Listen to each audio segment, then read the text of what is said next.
Do you know exactly what's holding you back? Have you got the self-awareness and done the work and look inside and go, yep, I know what I need to overcome. I know exactly what my mindset blocks and barriers are. And you know that once you get a handle on these issues that you have, everything will not only be easier to build in your business, your life and your relationships, but boy, will you be a happier person.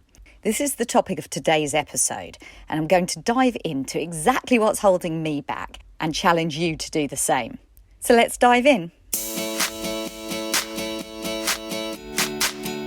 I was on the phone to my sister this morning. We were FaceTiming because I'm in London and my sister's in Auckland in New Zealand. She's a couple of years younger than me and is my best friend in the world. I absolutely adore my sister. We have got the same thoughts about so many things. We look quite alike, so we're told.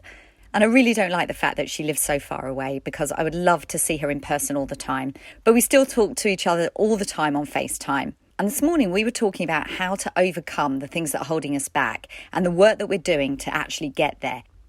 Even though my sister's younger than me, I look up to her immensely. She's overcome so much in the last few years, including ovarian cancer and being the most courageous single parent, teacher, entrepreneur, creative and maker. She really is an inspiration to me. And in fact, she started me on my most recent self-development journey a few years ago when I went over to Auckland to help her through her final round of chemo. She introduced me to this guy, loud American guy called Tony Robbins. Perhaps you've heard of him. I was absolutely compelled to watch his documentary. And not long after that, me and my husband attended his event, Unleash the Power Within, when he visited London in 2019. It sparked an interest and passion in me to pursue the online business world, as well as being the best me that I could be. And me and my sister were chatting about some of the modalities that I've experienced recently, and I really want to share this journey with you. It's intensely personal, but also universal. And perhaps you can see some of the things that I've now come to understand reflected in your own experience. Because building an online business is not just about business, it's about you. It's about the person that you are. Perhaps you've heard of the be, do, have model. It's pretty simple. It says in order to have the things you want and in order to do the things you have to have the things you want, who do you have to be? And it's about changing at your very core and stepping into the person that can do the things and have those things. It's about overcoming your blocks, your barriers, and stepping in and stepping up. And yet we're held back. Ironically, by things that just do not need to hold us back. Things that are ancient history, things that just chipped away at our own self-confidence and self-worth, that meant all these years later, instead of showing up, being visible and building your ultimate dream, you end up playing small and wonder why you just cannot seem to get where you want to go. And knowing that, I've been so curious to trial different experiences that could help bolster my self-worth and allow me to do the things that I'm still nervous to do. Allow me to be the person that I know I have the potential to be. I got into the idea of exploring past life regression a few months ago. I got intrigued after hearing about it from Sharon Pinkston, the Airstream Oracle, an empath and coach, who told me about Brian Weiss, well renowned for his past life regression work and books. If you'd have asked me only a year or two ago whether I would have been open to past life regression, I may have even doubted that past lives or reincarnation were even a thing. But now I'm pretty open-minded, and moreover, I truly want to explore my own past lives.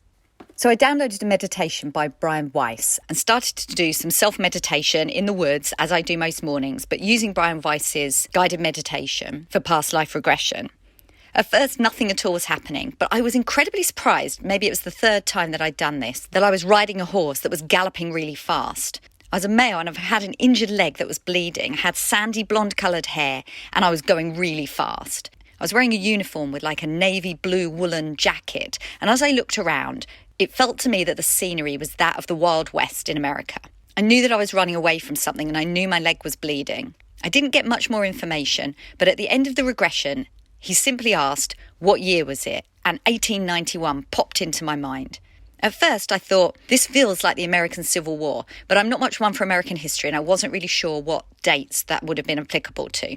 I felt certain that where I was located in this vision was the prairies, because I saw a little prairie house and the woman dressed just like I'd seen it on TV. And when I finished the meditation, I opened up my phone and typed in 1891 prairies war. And to my massive surprise, it came up that not only was there frequent battles between soldiers and the Native Americans at the time, but 1891 was well known for that. And indeed, looking at the pictures, the soldiers were wearing navy blue woolen coats. I did feel quite surprised, actually, and also reassured, thinking, you know what, this stuff may actually work. So I wanted to go further and find out a little bit more, and found a lady here in the UK in London who has a very good reputation for being one of the leading practitioners of past life regression. And I went to see her in person. I was so excited to find out about my past lives, but it didn't exactly go to plan. And I've got to tell you, I'm actually feeling a little bit embarrassed about even sharing this. And you'll understand this as I tell you more. But my sister encouraged me to be open and authentic about this. And you'll see why I felt a little bit embarrassed even to tell my sister. Now, I knew that being regressed wasn't going to necessarily come easy to me because I have a belief that I can't be easily hypnotised. I feel like I'm probably too tense. I'm just uptight about stuff. And indeed, when I entered into my session, which did go on for some time, I really struggled to regress to past lives. I got fleeting images and some indications of some time periods, but nothing meaningful came through. And the practitioner suggested to me that even though she specialises in past life regression, she also does this life regression. And sometimes when we've got stuff blocking us in this life, it can prevent us from going back comfortably to previous lives. So of course I said, sure, let's give it a go. And in this regression, she took me back to a point in my life where I felt like I was 2 years old. I was stood in what I know to be my parents' lounge. And as I stood there, I was looking around and it looked just the way I remember it from when I was a child. And I was all on my own. And the sense of loneliness and abandonment was washing over me. And the lady asked me, "What's going on? What do you feel?" And I burst into tears and said, "Mummy's upstairs with the baby and I'm all alone." And I sobbed my heart out. And I'm so embarrassed to tell you this. This could almost be inconsequential. We all have siblings and sibling rivalry.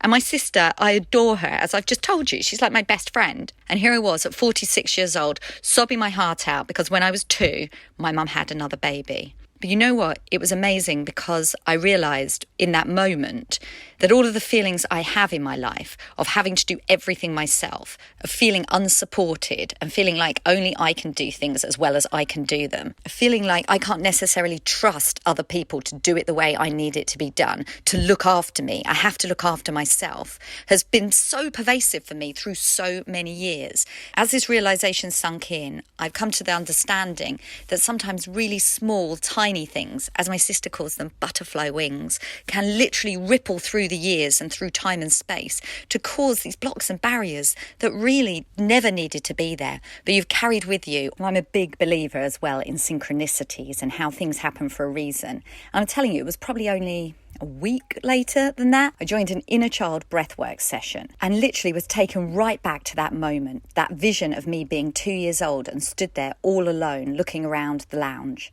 remembering the feelings of abandonment and isolation, knowing that I had to do everything myself. And this amazing revelation came to me. It was pure source. And it said to me, you are never alone. You are always supported. And I realised that it wasn't even referring to my husband or my parents or my friends and the people I love. It was literally referring to spirit, to source. I've never been a religious person and was stunned. It felt like such a religious epiphany. But at the same time, I couldn't argue with the way it made me feel. I've never felt so calm, so supported and so loved. And I could see this lonely 2-year-old little girl being enveloped in love and support from the energy of the universe. And as the adult with that child still within me, I felt it too, in a visceral and real way. And whilst these limiting beliefs haven't been totally overcome, and I know I've got so much more work to do, I've been astonished by how much this stuff's come out, and I've been able to be so much more self-aware. No wonder it's so hard as I'm building my business to delegate or to accept the offer of some help from a friend, to accept that somebody is happy to do it for me just because, or that they're capable of doing it brilliantly and I don't need to get involved. And more than ever, I'm aware that as we build our businesses, fusing ourselves as humans with frailties, barriers, blocks, mindset, limiting beliefs, with all the actual things we have to do, is the only way that we're going to, yes, be successful, but also be happy with it. How we can take action, but do it with intuition. I may have called this podcast Action Taker Tribe, and I may yet rename it in the future, because the truth is, action's just part of the story. Inspiration, ease, flow, joy, spirit, all of these words are equally, if not more important as I'm building my business. I've noticed too, as I'm coaching my clients to build their businesses, I'm called to bring more and more of this spiritual element into my coaching. Like me, the people I work with are also looking to build their businesses in a happy, aligned way, to remove the stress from the action, work on raising their vibes, and look for synchronicities and fun in everything they do.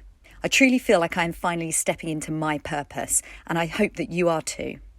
If you feel called to see whether I can help you build your online business, I'm offering free strategy calls. The link will be in the show notes, or you can find me on Instagram at iamjo.ingram.